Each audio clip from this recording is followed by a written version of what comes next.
if you think about a pregnant female at that time has, let's say, a daughter in the womb. By, I believe it's week 9, the cells that will become eggs are in the daughter. So in one woman, you have 3 generations. Wow.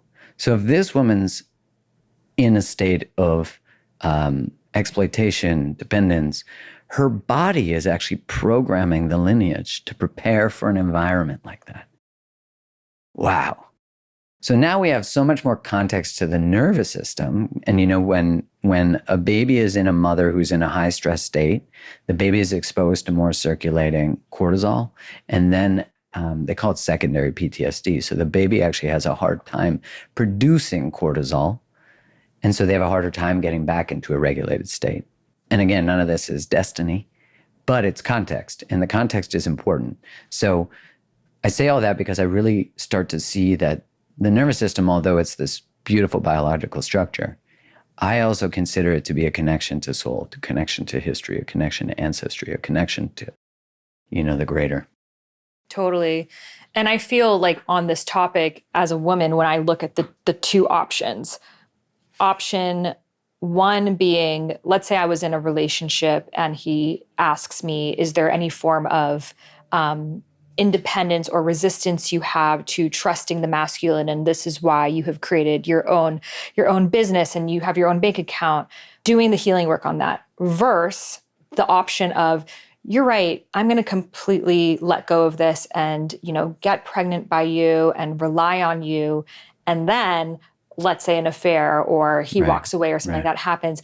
And then I literally have nothing. Right. Then I'm like between these 2 options of like not fully opening up my heart to the maximum and like literally ending up homeless. Right. I'll take the first one. Exactly. Yeah. And so I think a lot of us women, we hear, oh, be in your feminine, receive, open your heart, trust the masculine. And then we see the woman around us who have 3 kids and find out that he was cheating and now are stuck on their own. And we're like, I can never be that. So it's like, as much as we want to, I think that reality hits of like, we also just don't know, especially because relationships these days are so fickle. So I'm curious, like when those feel like your 2 options, like how can you start that healing? Well, those are the 2 options that appear, but there are more than 2. Because imagine if actually the experience we have is that you tell me those are your 2 options. And then I say to you, what would be a third? What would allow you to maintain your sovereignty, maintain your sense of choice, and open up?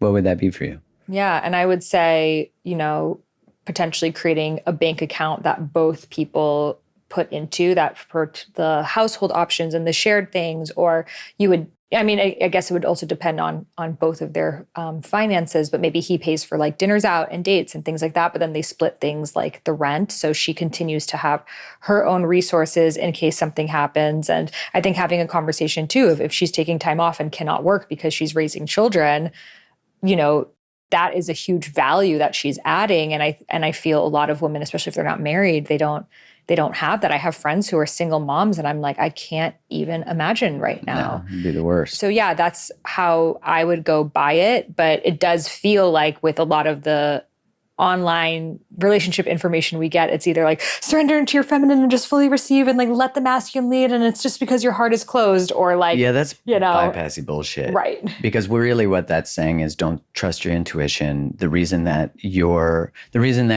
not getting these type of men or creating these type of circumstances is because you're not in your feminine. So it blames you. Yes. Right. Instead of what I would recommend is, 1, there's brilliance in your reservations. So already I'm not gaslighting the woman's experience. There's brilliance in any human's reservations.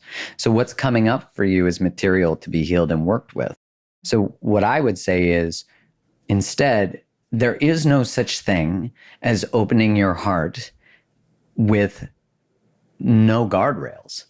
That's bullshit. That's codependency. That's people pleasing. That's actually not having discernment and choice. Because there is like, again, you're the problem to your relational outcomes. Yes, you are choosing them, but there is a level of responsibility for both people who are in relationship. And you should never just give your heart to anyone. I think of the archetype that really kind of speaks to this is I believe that people have both a child and a warrior in them. And if you're too much of a child will love everybody. A child will forgive everybody. A child, when it's young and its parent doesn't show up, actually internalizes that as a failure of themselves. So a child will get in a van with someone who has candy, right? Like a child really will love all out, much like a dog, right? Like a dog will love all out. Yeah, I feel like that's the maiden archetype for women. Yeah, and then there's the warrior, which is, I would probably more the mother, right? Yeah. And so the warrior is someone who cuts shit, who's like, hell no. But you can't walk around like that because that's the independent, financially independent Beyonce archetype, which there's nothing wrong with Queen Bee. But the archetype really says like, I'm not open to anybody. If you violate me, done. And we're saying like, how do you actually be with both? To open your heart, you have to trust what you're choosing. It's like when you're starting to date somebody. We think, well, if I bring forward that I'm starting to really enjoy this, it might push them away. It doesn't push away aligned people. If you're saying, you know what, if I'm going to continue to explore this, I actually need to know we're not dating other people. I don't want to say that. I don't want to be too much. That'll push away the wrong people. But if you're really curating what you're opening to, then you need to do that. And so it's this same idea as like, of course you can't fully surrender into your feminine. That's the woman who walks down the aisle with the person who's not aligned. That's the woman who gets gaslit and love bombed because she was told to bypass how she feels because what's wrong with her that she can't be taken care of? And I'm saying like, what happens if, because this wounding can exist in any human, what happens if we actually see a return to your body, a return to your knowing? I think we are in, an attack on women. That's going on in the world right now. But at the same time, we're in a restoration and this recognition, and it's, of course, they always exist in these paradoxes, right? That there's a restoration of the sacredness of what it means to be a woman, a sacredness of the womb, a sacredness of the earth, which is the womb. So how do we restore what's sacred within ourselves? How do we restore what's sacred in our relationships to one another? Because if you and I treat the friendship that we have as a sacred space between the two of us, then the way we're going to treat each other is going to be very different. There's going to be a deep level of reverence, which we've always had for one another, you know? And so if we could start to model that with ourselves and with our friendships, avoiding relationships isn't going to be the solution. Moving towards them as you build new skill sets and access to your voice. That's the key, is like, how do I get more access to this? And so in the book, we talk about this principle of taking a sacred pause. And that's regardless of relational status.